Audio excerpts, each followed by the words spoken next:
আপনারা জানেন গিরি গোবর্ধনে বল্লভাচার্য সম্প্রদায়ের 8 জন সখ্যভাব ছিলেন শ্রীনাথজি।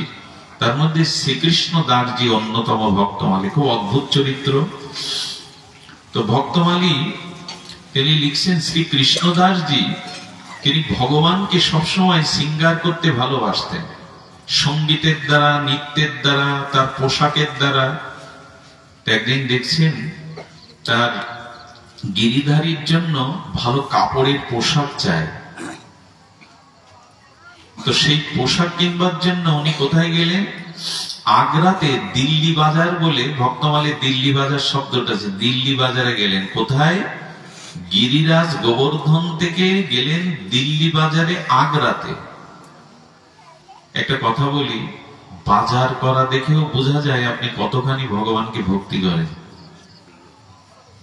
আচ্ছা, বাজারে লিখে দিয়েছেন গিন্নি তেল, ঝাল, পাউডার, অমুক তমুক, তো আপনি কি করলেন? 10 টাকা ভ্যান ভাড়া।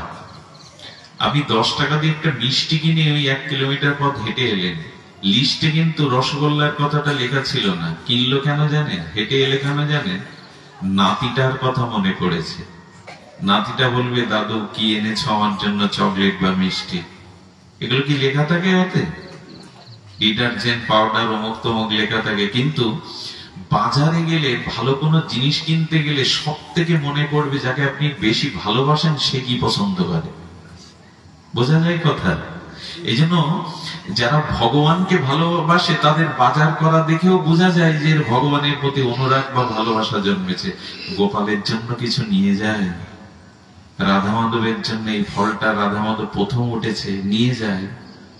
বাজার করাও বলে দেয় যে ভগবানের প্রতি আপনার কতটুকু ভক্তি আছে। সারাটা জীবন তো নিজের জন্য প্যাকেট করে বাজার করলাম, একবারও মনে পড়ে? শীত এসেছে, আমার ঘরে রাধা মাধব নিতাই গৌর আছে, একটা শীতের দামি কাপড় নিয়ে তাকে একটু সিঁদুর করি। আমার 7-8টা জামা, আমি এক এক দিনে এক এক রঙের পোশাক পরাই রাধা মাধবকে। এরকম নিয়ম আছে, এক এক দিনে এক একটাই রঙের পোশাক পরাতে হয়। বৃন্দাবনে এভাবে পরানো হয় আজও। এই জন্য কারো বাজার করে নাতির কথা মনে করে, যেমন দাদু 10টা টাকা পথে ভ্যান ভাড়াটা দিয়েও মিষ্টি একটা চকলেট নেয়, ওটা ভালোবাসা আছে বলেই নেয়। আচ্ছা, একটা সুচ সামনে আছে, সুতো কাকে খোঁজে? সুচকে খোঁজে না, সুচের ছিদ্রকে খোঁজে। সুতো কাকে খোঁজে? সুচকে। তেমনি আমরা প্রায় মুখে বলি ভগবানের নামে আমার রুচি হয় না, ভগবানের সেবাতে ঠাকুর ঘরে ঢুকতে ইচ্ছা করে না। করবে কি?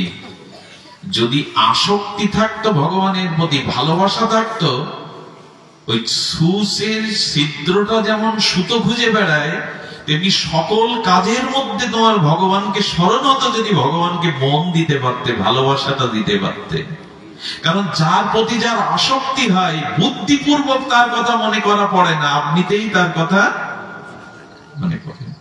যার প্রতি খুব আসক্তি আছে না, আপনার মনের টান আছে না, দেখবেন তার কথা আপনার ভালো কিছু খেতে গেলে তার কথা মনে পড়বে, ভালো কিছু পড়তে গেলে মনে পড়বে। ভালোবাসা, আসক্তি এমন একটা জিনিস, ও সব সময় তার কথা মনে করাবে, মনে করতে না চাইলেও মনে করাবে। এ থেকেই বোঝা যায় ভগবানের প্রতি আমাদের আসক্তি, ভালোবাসা কতটুকু। ছোট ছোট মাছগুলো পুষ্করণীতে, নদীতে বা খালে বিলে দেখবেন ছোট বাচ্চাগুলো যখন মা ডিম পেড়ে বা বাচ্চা পারে না, তখন বাচ্চাগুলি সারি এলোমেলো হয়ে সাঁতার কাটে আর মা পেছনে থাকে। বড় হলে কিন্তু এটা উল্টে যায়, বড় হলে আর ছোট মাছের পিছনে মা মাছ থাকে না। কারণ ওদের প্রতি আসক্তির কারণে, ওদের প্রতি আসক্তির কারণে মা মাছটা পেছনে পরিচালনা করে, ওদের ধ্যান করে, ওদের নিরাপত্তার জন্য। বৃন্দাবনে এক বাবাজি বলেছিলেন, এক বানর তার বাচ্চা মরে গেলে 3 দিন বুকের থেকে ছাড়েনি। ওই পচে যখন গন্ধ হচ্ছে, সাথীরা চলে গেছে ওকে ত্যাগ করে, কিন্তু ও ছাড়েনি যতক্ষণ হাড়গুলো খসে না পড়েছে।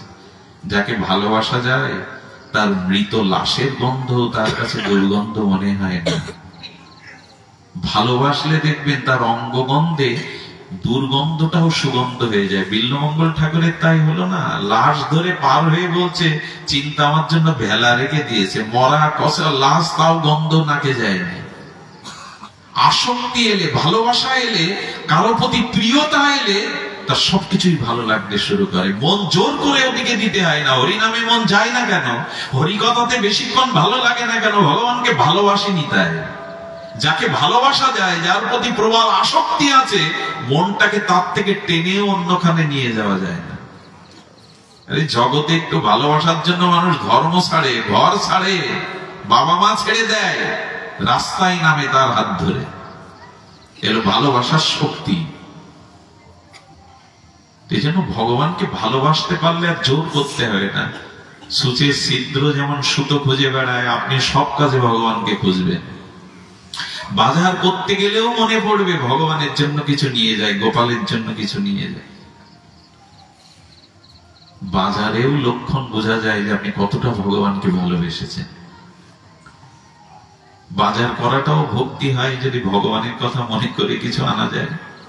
তো উনি দিল্লির বাজারে গিয়ে ভালো ভালো কাপড় কিনেছেন।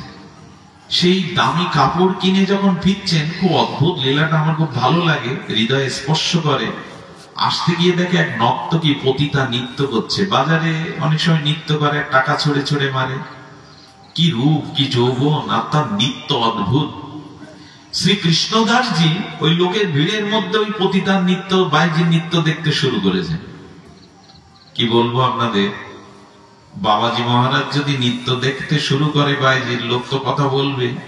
আর ছেলে তাকে বলছে বাবাজি চলে এসছে, বাবাজিও লেগে গেছে।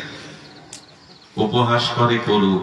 আচ্ছা, উনি নৃত্য দেখছেন কেন? এই অপমান সহ্য করেন কেন দেখছে জানেন?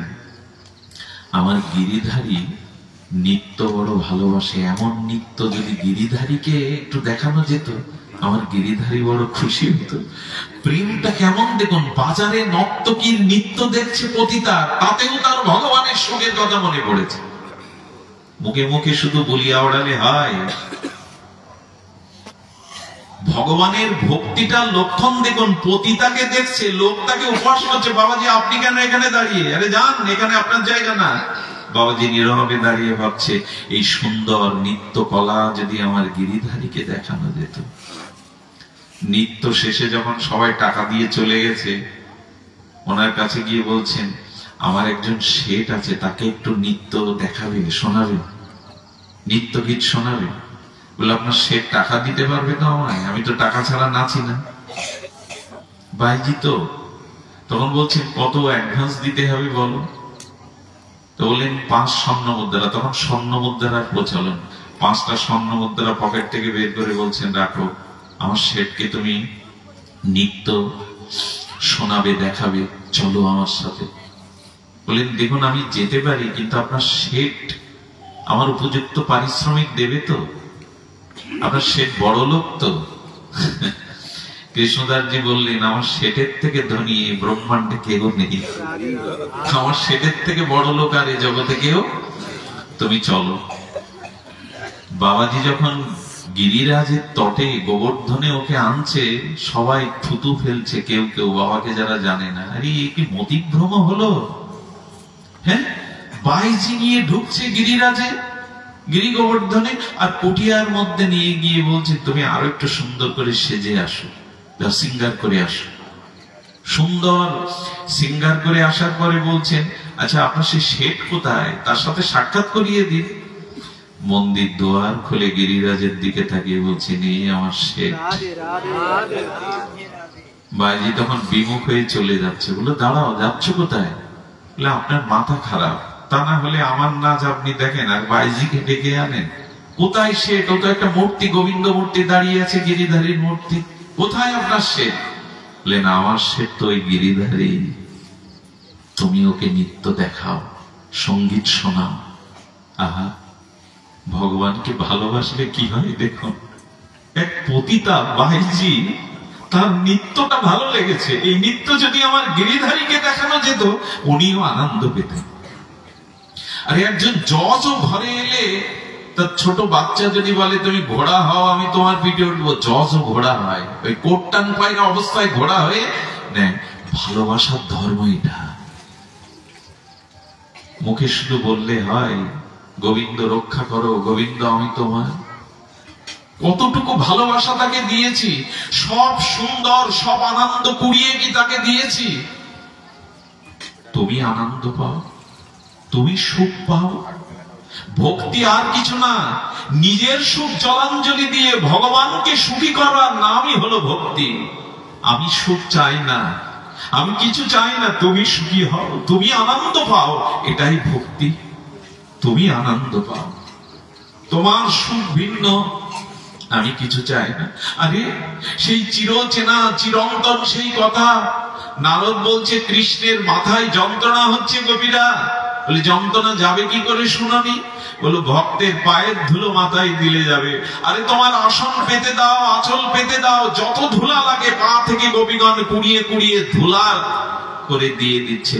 নারদ বলছে নরকে যাওয়ার ভয় নেই তোমাদের, গোবিন্দের মাথায় পাপ ধুলো দেবে। নারদ আমাদের পায়ের ধুলোই যদি গোবিন্দের মাথার যন্ত্রণা চলে যায়, কোটি কাল নরকে বসতে রাজি আছি, কিন্তু নরকে থেকেও যেন শুনতে পাই আমাদের গোবিন্দ ভালো আছে, সুখে আছে। নিজের ভিটে বাড়ি বিক্রি করে, জমি বিক্রি করে, টাকা সুদ নিয়ে মেয়ের বিয়ে দেয় ভালো জায়গায় বাবা মা, কেন জানেন? সুখে থাকবে বলে। একটা কন্যার প্রতি ভালোবেসে বাবা মা নিজের বাড়ি বন্ধক দিয়ে দেয়, সুদ নিয়ে টাকা আনে, শুধু মেয়েটা যাতে সুখী হয়। মুখে মুখে বললে হবে যে ভগবানকে ভালোবাসি, নিজের সুখ জলাঞ্জলি দিয়ে তার সুখের ইচ্ছা করো। এটা তো হয় না, বরঞ্চ তাকে সামনে রেখে নিজের সুখ গোছাবার তালে ব্যস্ত হয়ে যায় আমরা। মাঝে মাঝে ওনাকে একটু মাঝে মাঝে একজন ছিলেন ভক্ত, মাঝে মাঝে ভগবানের মন্দিরে গিয়ে ভগবানকে আশীর্বাদ করে আসতেন। বাবা কথা বলো না, ভগবানকে আশীর্বাদ করে আসতেন। কি আশীর্বাদ জানেন? হে রাম সীতা, হে সীতা তোমার শীতের সিঁদুর অক্ষয় হোক, তুমি সুখী হও। কখনো শুনেছেন? এই জন্য বলি প্রেমের বা ভক্তির ভাবনা অন্যরকম। ভগবানকে আশীর্বাদ করা যায় না, ভগবানের কাছে আশীর্বাদ নিতে হয়। উনি প্রতিদিন গিয়ে ওই আশীর্বাদ করে আসতেন। একজন বললেন, আচ্ছা ভগবানের আশীর্বাদের প্রয়োজন আছে? উনি তখন বিপরীত বললেন, আমরা মানুষকে যে আশীর্বাদ করি এটা সান্ত্বনা বাক্য, এই আশীর্বাদ খাটে না প্রায়। আচ্ছা আমি যদি বলি আপনি অমর হন, চিরজীবী হন, হবেন আপনি? আপনি চির সুখী হন যদি বলি, জগতে কেউ চির সুখী হয়? কিন্তু ভগবানকে যদি বলি তুমি চিরজীবী হও, ভগবানকে মরার বস্তু? ভগবানকে যদি বলি তুমি চির সুখী হও, সীতামাকে যদি বলি তোমার শীতের সিঁদুর অক্ষয় হোক, খাটবে কিনা আশীর্বাদ? ভগবানকে আশীর্বাদ করতে যেতেন।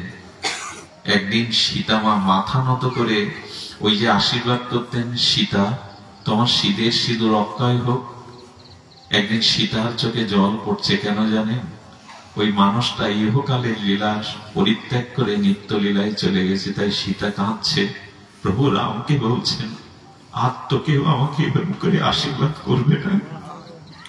আর মন্দিরে এসে আমার দিকে তাকিয়ে সীতা তুমি সুখী হও, এই আশীর্বাদ কেউ করবে না। সীতামা ঝরঝর করে কাঁদছেন, প্রভু ও তো আজ নিত্য লীলায় চলে গেল। ভক্তি ভাব এগুলি অন্য এগুলো ঠিক নিয়ম বাধা নিয়মে হয় না। ভক্তের ভাবনা দেখুন, সীতা যাতে সুখী হয়। এটা অদ্ভুত চরিত্র। আমাদের অযোধ্যার কনক ভবনে একজন ছিলেন, তিনি বশিষ্ঠ দেবের পরম্পরার বংশধর।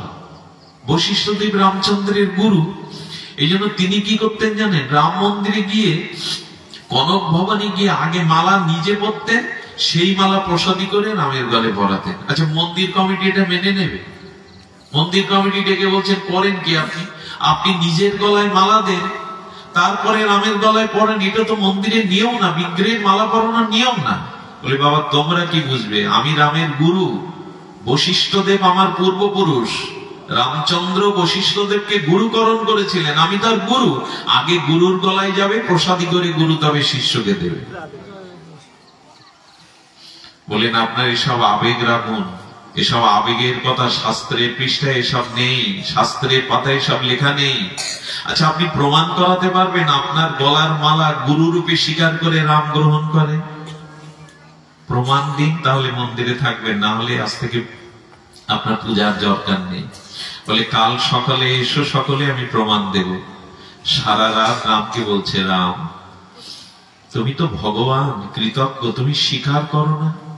আমি বশিষ্ঠের বংশধর, আজও গুরুরূপে স্বীকার করো না? প্রার্থনাটা জানিয়ে রাখলো। পরের দিন লোকে লোকারণ্য দেখতে এসেছে প্রমাণ। বললেন আজ প্রমাণ দিতে হবে রাম ভগবান তোমার এই মালা গ্রহণ করে। মালাটা চন্দন চর্চিত করে রামের সাদিশ ভেবে নিজের গলায় দিয়ে মালা যখন হাতে নিয়ে বলছে, রাম জগৎকে দেখাও, তুমি জগৎ গুরু হলেও গুরুকে সম্মান করো রাম, দেখাও না, তুমি নীরব থেকো না। আজ যেই বলেছেন বিগ্রহরূপী রাম মাথা নিচু করে গলা বাড়িয়ে দিয়েছেন মালা নেওয়ার জন্য, বিগ্রহ গলা বাড়িয়ে দিয়েছে। বিস্ময়কর চোখে দেখছে সবাই, সবাই ক্ষমা চাইলো, মা আমরা বুঝতে পারিনি, আপনাকে আমাকে জানতে পারিনি, প্রভু আপনাকে এত ভালোবাসে। প্রেম কিছু আলাদা জিনিস। আপনাদের তারাপীঠের বড় মার মন্দিরের ঘটা মনে আছে? বামাখ্যাপা, বামাখ্যাপা মন্দিরে দাঁড়িয়ে প্রচ্ছাপ করে দিয়েছে। ভক্তরা দেখে গলা ধাক্কা দিয়ে বের করেছে, বেটা মন্দিরে প্রচ্ছাপ করিস, মায়ের ভক্ত তুই। বাবা আমাকে তাড়িয়ে দিয়েছে। 3 দিন পর বড় মা তারা, মা তারাপীঠে স্বপ্নে বলছেন আমি 3 দিন উপবাসী, কোনো প্রসাদ পাইনি। ভক্তরা কাঁদছে আর বলছে কেন? বলে আমার বাবা আজ 3 দিন উপোস করে পড়ে আছে, তোরা বাবাকে তাড়িয়ে দিয়েছিস। মা ও তো মন্দিরেই প্রচ্ছাপ করে, ও তো সুচিতা বাঁচে না। মা তখন বললেন ছোটবেলা থেকে ও আমাকে বড় মা মনে করে। ওরে মায়ের কোলে সন্তান প্রচ্ছাপ করলে কি মা অপবিত্র হয়? মা ওটা ঘৃণা করে। সেই দিন থেকে নিয়ম হলো তারাপীঠে ভোগ রান্না করার পরে আগে মামাকে নিবেদন করতে হবে, তারপরে মা পাবে। আজও এই নিয়ম। খবরদার এইসব লীলা শুনে আপনি ওই স্তরে না পৌঁছানো পর্যন্ত এসব আচরণ যেন আবার করবেন না যে আমারও তা গ্রহণ করবে। ভক্ত হতে হবে, ভক্তি থাকতে হবে। ভক্তি বশ পুরুষ, ভগবান বশীভূত হয়ে যায় ভক্তে। বাইরে তখন বলছেন আপনি উন্মাদ। আরে উনি আমার কি নৃত্য দেখবেন? উনি তো পাষাণ, উনি তো প্রতিমা, উনি কি নৃত্য দেখবেন?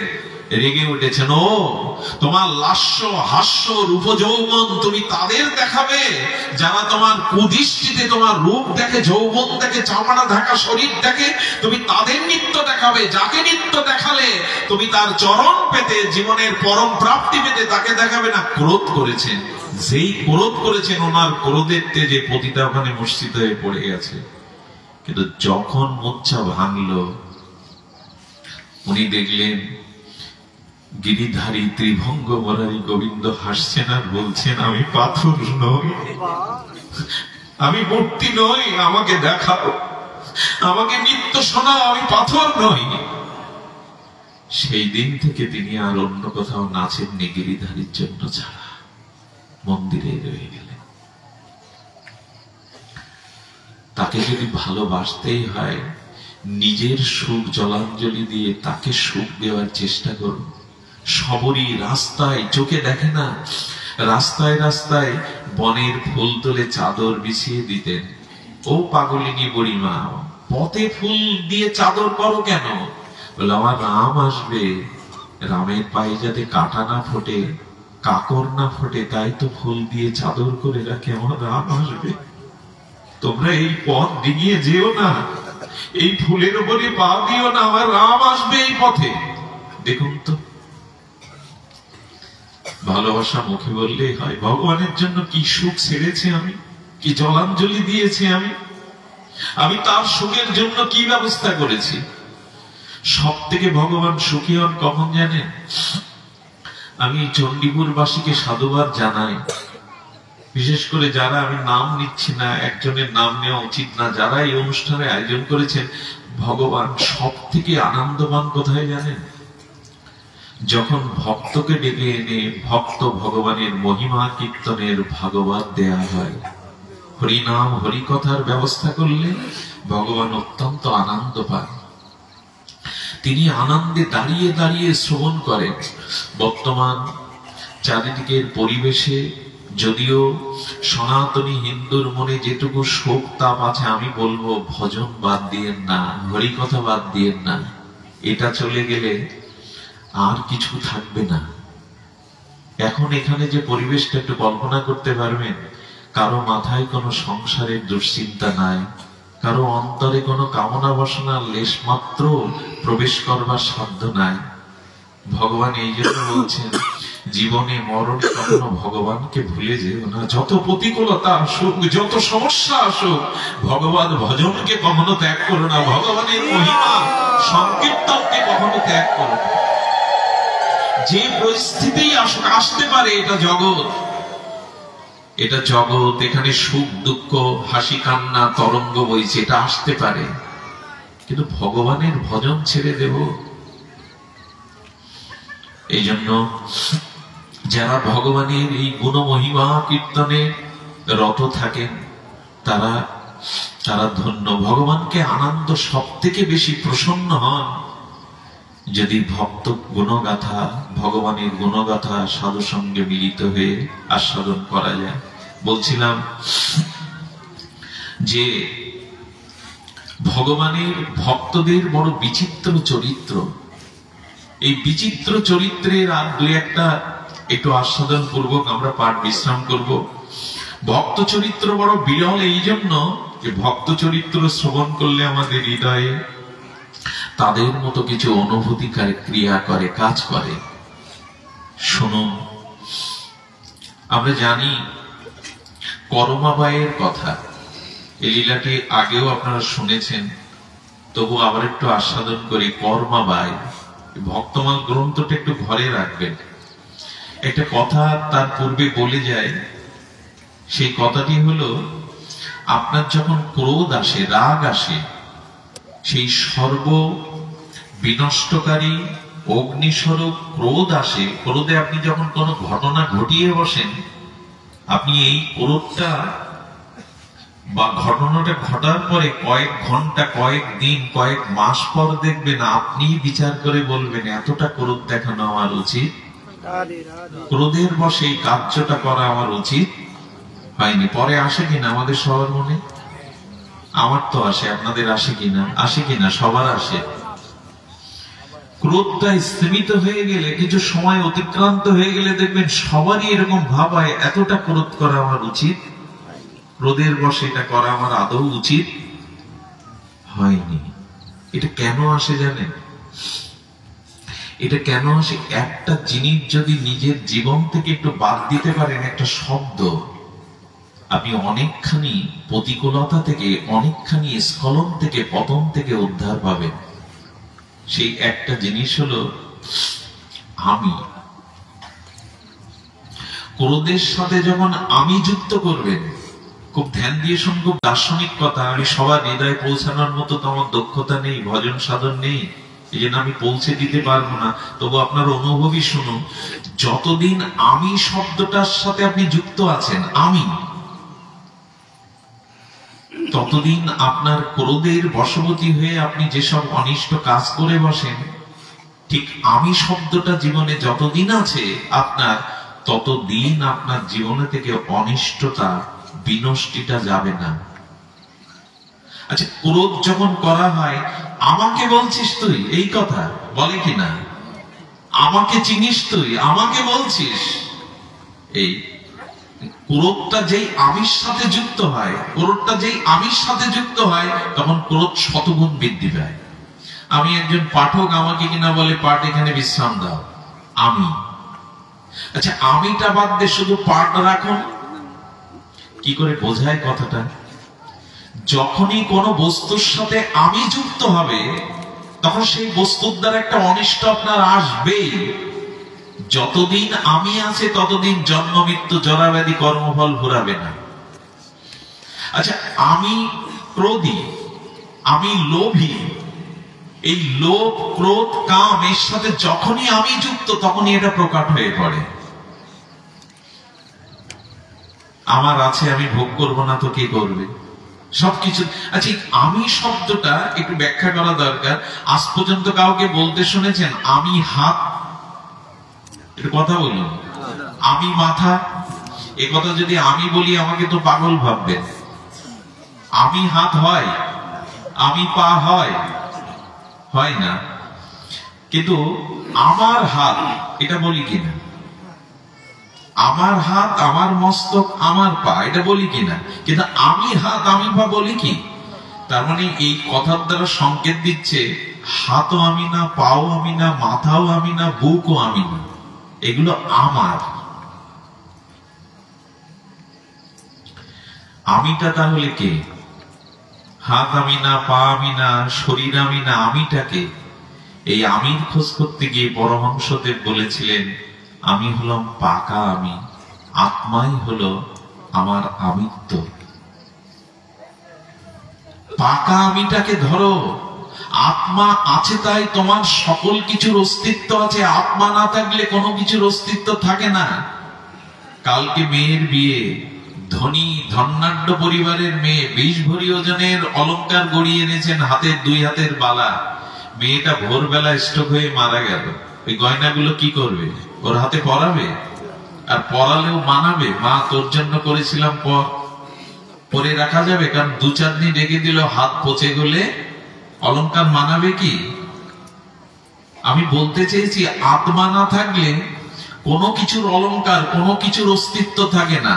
আমি বলতে শরীর না, আমি বলতে ব্যক্তি না, আমি বলতে অর্থ, ঘর বাড়ি না, আমার এগুলি না। আমি সত্তাটাই হলো পাকা আমি, আত্মা।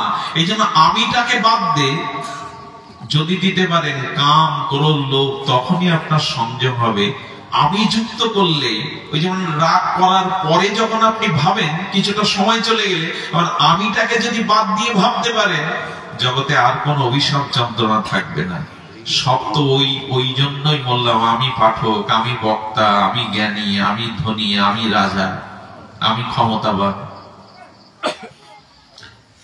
এই আমিটাই ছাড়াতে পারছি না। এই আমিটাই আমাদেরকে কবে আমি যাবে, কবে কাঁচা আমি পাকা আমিতে রূপান্তরিত হবে, সবই তোমার। এই আমিটার দিকে যতদিন দৃষ্টি দেওয়া যায়, ভক্ত এই জন্যই ভক্ত, এই জন্য তিনি চরম পরম মহামহিমান্বিত, যে ভক্ত কখনো দাবি করে না সংসারে কোনো কিছুর, সব ভগবানেরই। এ দেহ, এ সংসার, আমার যা কিছু সব তোমার দান। কোন মরমী ভক্ত প্রার্থনা করতে গিয়ে অত সংস্কৃতি বলিয়া আওড়ায় না, কিন্তু কি সুন্দর করে বলে, ভগবান তুমি চালাও তাই চলি, তুমি বলাও তাই বলি, তুমি খাওয়াও তাই খায়। বাসি কি নিজে নিজে বাজতে পারে বাদক ছাড়া? এই জন্য কখনো আমিটাকে একটু সরিয়ে রাখুন। ক্রোধের পরে কিছুক্ষণ সময় দিন, দেখবেন তখন নিজের ভুলটা বুঝতে পারবেন। ঠিক আমিটাকে সরিয়ে ভাবুন, এই অনুষ্ঠান আমি করছি, এই বক্তব্য আমি দিচ্ছি, আমি শ্রোতা হয়ে শুনছি, আমিটা বাদ দিন। কোনো অভিমান, কোনো অহংকার নেই, সবটুকু ভগবানের সমর্পণ হয়ে যায়। এই জন্য দয়া করে 2-5 হাজার টাকা দিয়ে নিজের নাম মন্দিরে প্লেট বসাবেন না, অনুরোধ করছি। এটা ঠিক না।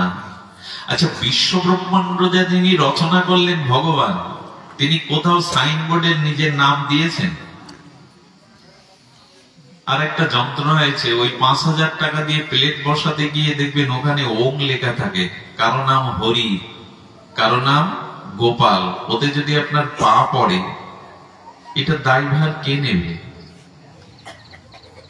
এই জন্য দান যেন কখনো ঢাকঢোল পিটিয়ে না হয়। আমি শব্দটা যেখানেই, ওই দান ভগবান গ্রহণ করে না। গীতাতে বলে দিয়েছে, ডান হাত কিছু দিলে তোমার বাম হাত যেন না জানে, এরই নাম দান। আমরা বর্তমানে সব আবেগে ঘুলিয়ে ফেলছি। কোন কমিটি বলে বসে, এরকম নাম না দিলে তো টাকা দেবে না, মন্দির করবো কি করে? হ্যাঁ, ও একদিন দাবি করবে এই মন্দিরের এই অংশটা আমার, ভগবানের না দাবি করবে এই অংশটা আমার, আমি দিয়েছিলাম। নাম বসানোর ইচ্ছা কেন? ভগবানের চরণে নামটা রেখে দিন না। উনি দেখলেই হলো, উনি জানলেই হলো, ওনাকে জানানো লাগে না। উনি অন্তরে বসে বসে সব দেখেন, সব জানেন। এই জন্য বাইরের ভক্তরা কখনো ভক্তির কিছু সংজ্ঞা বলছিলাম তো, ভক্তির সঙ্গে এমন করমাবাই। আরে করমাবাই জগন্নাথ মন্দিরে গিয়ে দেখছে যে জগন্নাথের ভোগ হয় 8টার পরে। জগন্নাথকে পুত্র জ্ঞানে মনে করছেন, ওগো তোমরা করোটা কি? সন্তান সকালে ঘুম থেকে উঠলেই মুখ ধোয়া লাগে না, আগে ক্ষুধা লাগে, মা তাকে খেতে দেয়। আর আমার জগন্নাথকে তোমরা সেই 9টায় বাল ভোগ দেবে? উনি পুত্র জ্ঞান করে বাড়ি এসে সেই দিন থেকে শুরু করেছে খিচুড়ি রাধা। সেই ভোরে উঠে আর স্নান না করে ওই বাসি কাপড়ে খিচুড়ি রেঁধে ডাকে, জগন্নাথ আয় না, ওরা তোকে সেই 9টায় খেতে দেয়, কত ক্ষুধা লাগে, আয় বাপ আয়, মায়ের হাতে খেয়ে যায়। কি বলবো আপনাদের, এই বুড়িমার প্রাণের আকুতিতে, প্রাণের অনুরাগে জগন্নাথ নিজে এসে খিচুড়ি চেয়ে খান, নিজে এসে খিচুড়ি চেয়ে খান। একদিন এক সাধু মহাত্মা ওনার বাড়ি এসছে, এসে দেখছে বাসি কাপড়ে তিলক না, আন্নিক না, স্নান না, জগন্নাথের খিচুড়ি রাখছে। আরে বুড়িমা, এটা তোমার অন্যায় হয়ে যাচ্ছে, এটা জগন্নাথ নেয় না। নেয় না মানে? বললেন আগে স্নান করতে হবে, তিলক নিতে হবে, আন্নিক করতে হবে, শুদ্ধ সুচিতা হয়ে তো ভগবানের জন্য রান্না করবে, নাহলে ভোগ লাগে। বুড়িমা বলতে, আমি তো মূর্খ, লেখাপড়া জানি না, তাহলে তোমার কথায় কাল থেকে মানবো। এই বুড়িমা স্নান করে তিলক নিচ্ছে আর ভগবানের ভক্তির কাঙাল, ভক্তিতেই তো পেছনে পেছনে ছোটেন। জগন্নাথ এসে বলছেন, তাড়াতাড়ি করো মা, যে তিলক নিচ্ছেন, আন্নিক করছেন। জগন্নাথ বলছে তাড়াতাড়ি করো মা। কয়েকবার করমা বলেছিলেন, এই জন্য ওনার নাম হয় করমা। তাড়াতাড়ি করমা। গোবিন্দ ফিরে, জগন্নাথ ফিরে গেল, প্রসাদ পাওয়া হলো না। রাত্রে পান্ডাকে স্বপ্নে বলছেন, ওই সাধুর বাড়ি যাও, ওকে গিয়ে শেখাও যে সন্তানকে খেতে দেওয়ার জন্য মায়ের স্নান, তিলক, মালা নেওয়া লাগে না।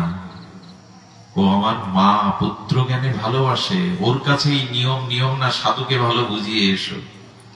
যেই একথা বলেছেন, সাধু মা গিয়ে করজোড়ে দাঁড়িয়েছে। বুড়িমা, সারা জীবন শুধু পাণ্ডিত্য ফলিয়ে গেছি, শাস্ত্রের পৃষ্ঠার বলিয়া উড়েছি, কিন্তু জগন্নাথ তোমার পুত্র, তোমার হাতে পেয়ে যায়, জানা ছিল না, ক্ষমা করে দাও। এর মাসখানি পরে জগন্নাথের মন্দিরের দুয়ার খুলে পুরীতে দেখে জগন্নাথ কাঁদছে, ঝরঝর করে বুকে প্রেমাশ্রু ভেসে যাচ্ছে। পান্ডারা, মহারাজা এসে সকলেই জগন্নাথের কাছে নিজেদের করজোড়ে প্রার্থনা করছে, কেন কাঁদছ ঠাকুর? জগন্নাথ আজও কথা বলে। জগন্নাথ সাধারণ বিগ্রহ না, একটা কাঠের মূর্তি, বড় বড় চোখ, হাত নেই, পা নেই। 30 লক্ষ লোক তাকে দেখতে যাবে, লক্ষ লক্ষ লোক প্রতিদিন তাকে দেখতে যাবে, হয় তাই কেউ মেনে নেয়? পাথর নন, দারু নন। জগন্নাথ কাঁদছে আর বলছেন, আমার মা মারা গেছে, আমার করমাবাই আজ নিত্য লীলায় চলে গেছে, আমাকে আদর করে কে আর খিচুড়ি প্রসাদ প্রভাতে খাওয়াবে? তুমি এজন্য কাঁদছো জগন্নাথ? হ্যাঁ গো, আমি তো দ্রব্যের কাঙাল না। ওই যে সকালে রান্না করে চোখের জলে আমাকে ডাকতো, আমার বড় ভালো লাগতো তার ভাব, তার প্রেমকে। আমি তো প্রেমের কাঙাল, তাই ছুটে ছুটে যেতাম। আর কার কাছে যাবো, আর কাকে করমা ভাই বলে ডাকবো, আর কি আমাকে এই সকালেই প্রসাদ পাবে? এই দিন থেকে পুরী জগন্নাথের ঘোষণা হলো, সকালে খিচুড়ি প্রসাদে বাল ভোগে। এই দিন থেকে একটু ভালোবাসুন তাকে, একটু হৃদয়ে তাকে জায়গা দিন। একটা কথা বলি, বিদেশ থেকে হঠাৎ আপনার গ্রামে যদি কেউ আসে, তার সাথে সম্বন্ধ করবেন না। সম্বন্ধ করলে 2 দিন পর চোখের জলের মালা পরতে হবে আপনাকে। হঠাৎ করে বিদেশ থেকে কেউ এসে যদি তাকে বিবাহ দেন, মেয়ে দেন, আত্মীয়তা পাতান, কাঁদতে হবে। কিন্তু আমার মাধবকে একটু ভালোবেসে সম্বন্ধ করুন, কাঁদতে হবে না। মাধব চিরদিনের করে নেবে। আমরা এই সংসারে যাদের ভালোবেসেছি, এরা সব বিদেশে। আচ্ছা, গত জন্মে আমার স্ত্রী, পুত্র, পিতামাতা কোন দেশে, কোন নামে, কোন রূপে ছিল আপনি কি জানেন? এরা সব বিদেশি। কিছু কাল একত্রিত হয়েছে কর্তব্য করার জন্য। এদেরকে ভালোবাসলে, এদের জন্য জীবন শেষ করলে এক সময় দুঃখ, যন্ত্রণা, ব্যথা বেশি পাবেন। তবে এদেরকে ত্যাগ করা না, এদের প্রতি কর্তব্য করুন, কিন্তু ভালোবাসাটা ভগবানকে দিন। এরা সব বিদেশি, এরা আমাকে একদিন শ্মশানের চিতায় নিয়ে যাবে, বিদায় দিয়ে দেবে। আমি বিদেশি তো, এদের দেশের মানুষ নই তো। চলমন নিজ নিকেতনে, কেন সংসার বিদেশে, বিদেশির বেশে ভ্রম কেন অকারণে। স্বামী বিবেকানন্দ বারবার গাইতেন, ঠাকুর রামকৃষ্ণ সমাধিস্থ হতেন নরেনের এই সঙ্গীত, চলমন নিজ নিকেতনে, কেন সংসার বিদেশে, বিদেশির বেশে ভ্রম কেন অকারণে। আজ রাত্রেই তো আমাকে নিয়ে যেতে পারে শ্মশানে। এদের প্রতি কর্তব্য করুন। স্ত্রী পুত্র যারা আছে আমার উপর ভরসা করে কর্তব্য করুন। ভালোবাসা ভগবানকে দিন। বিদেশিদেরকে ভালোবাসলে না, ওরা ফাঁকি দিয়ে উড়ে যাবে। ভালো যদি বাসতে হয় ভগবান, এই ভালোবাসাটাই ভক্তি, তার সুখের চিন্তা করাটাই ভক্তি। ভক্তের ভব্য ভাবনা করো বিচিত্র। একবার রুই দাস আমাদের দাদা বলেছিলেন, আগামী পরশুদিন পাঠ আছে, আমরা ওই চরিত্রটা ভালো করে বলবো। কিন্তু ভগবানকে ভালোবাসার মহিমা দেখুন। সবশেষে আরেকটি, একটু নাম তত্ত্ব না বললে মনের পিপাসা মিটবে না।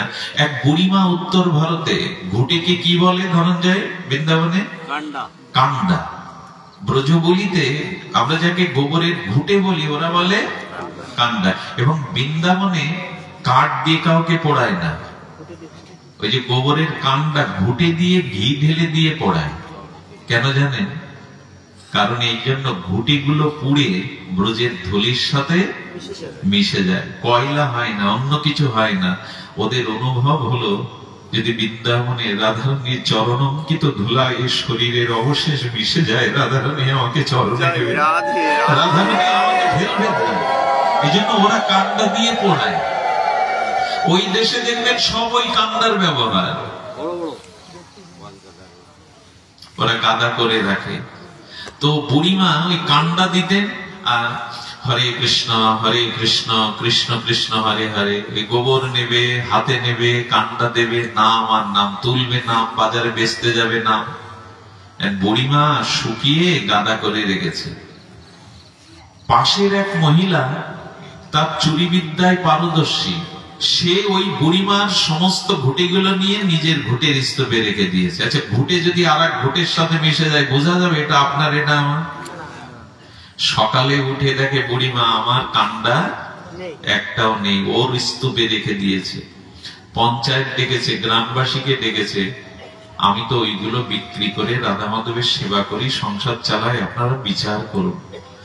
ও আমার ঘুটেগুলো সব ওর ঘুটের গাদাতে রেখে দিয়েছে। আচ্ছা, তখন গ্রাম পঞ্চায়েত বলছেন, মাতব্বররা বলছেন, জ্ঞানী গুণীজন, বুড়িমা তোমার দুঃখ বুঝি, কেউ নেই তোমার, তুমি ঘুটে বিক্রি করেই তো গোপালের সেবা দাও, সংসার চালাও, কিন্তু তোমার ঘুটে প্রমাণ কি করে করব? ওই মহিলা বলছে সব আমার ঘুটে, ওকে প্রমাণ দিতে বলুন ওর ঘুটে এর মধ্যে। কি প্রমাণ দিবে বলুন তো? সবাই যখন চলে যাচ্ছে, বুড়িমা আমাদের তোমার হাতে প্রমাণ নেই, আর প্রমাণ না থাকলে তাকে চোর বলতে পারবো না, তোমার ঘুটে উদ্ধার, কাণ্ডে উদ্ধার হবে না। যখন চলে যাচ্ছে তখন বলছে, বাবা তোমরা আর একবার ফিরে এসো। বুড়িমার চোখ ছলছল করে উঠেছে, আমার ঘুটের প্রমাণ আছে। বলে কি প্রমাণ? বললে দেখো, ওই ঘুটিগুলো তোমরা এক একটা করে কানে তুলে নাও। পঞ্চায়েতকে বলছে কানে তুলে নাও। বলে কানে তুলে নিলে কি হবে? বলে যদি আমার ঘুটে হয়, আমি যদি ভগবানের নামকে ভালোবেসে থাকি, আমার ঘুটের থেকে হরিনাম বেরোবে। আরে তুমি পাগল, উন্মাদিনী, ঘুটের থেকে হরিনাম বেরোবে? বলে একবার পরীক্ষা করো না। সেই ঘুটেগুলো যখন গ্রাম পঞ্চায়েত এক একটা করে কানে দিচ্ছে, 2-3টে তোলার পরে পরেরটা কানে দিলেই দেখেন দিব্য নাম ধ্বনি হচ্ছে, হরে কৃষ্ণ হরে কৃষ্ণ। কয়েকটা ঘুটে পরীক্ষা করার পরে সেই গ্রাম পঞ্চায়েত বুড়িমার চরণে পড়ে গেছে, মা তুমি কাঙালিনী ভিখারিনী হয়ে কে তুমি? তোমার হাতের ছোঁয়ায়, তোমার ঘুঁটেতে হরিনাম প্রকাশ হয়। কে তুমি দেবী মা? তোমাকে আমরা পাগলিনী কাতালিনী মনে করি, কে তুমি? বুড়িমা বললেন, আমি তো এত কিছু জানি না, তবে নাম সর্বদা আমার জিহ্বায়, আমি নাম ছাড়া থাকতে পারি না। শয়নে স্বপ্নে সর্বদা তার নাম যে আমার বড় ভালো লাগে। ওই খুঁটিগুলো দেওয়ার সময় সর্বদাই তিনি নাম নেন। আমি বলি কি, জগৎ কখনো সুখময় ছিল না, সংসার কখনো আনন্দের নয়। এই প্রতিকূল সংসারের মধ্যে, দুঃখময় জ্বালাময় সংসারের মধ্যে হরি কথার হরি নামকে একটু হৃদয়ে নিন। এটাই আমাদের পরম শান্তির একমাত্র উপায়। আবারও হরি কথা আছে, মহাপ্রভুর কৃপা হলে আগামীতে আমরা হরি কথা আস্বাদনের ব্রতী হব। আপনাদের সকলের চরণে আজকের মতো সশ্রদ্ধ দণ্ডবাদ জানিয়ে, বাবাকে কি বলবো, এই বাচালের পাগলামি কথা উনি বসে বসে শুনলেন, কৃপা করলেন, এটা ওনার প্রতি চিরকৃতজ্ঞ। দূর দূরান্ত থেকে যারা এসেছেন, আগামী দিনগুলোতে আসবেন, একটা অনুরোধ করি, সকলে মিলে প্রার্থনা করুন এই ভাগবত যজ্ঞ, এই ভাগবত যে সপ্ত দিবস যেন মহাপ্রভু কৃপা করে গ্রহণ করে, রাধারানী কৃপা করে শান্তি সুস্থ সুন্দরে আমরা সমাপন করতে পারি, যেন সকলের সহযোগিতায় আমরা সুন্দর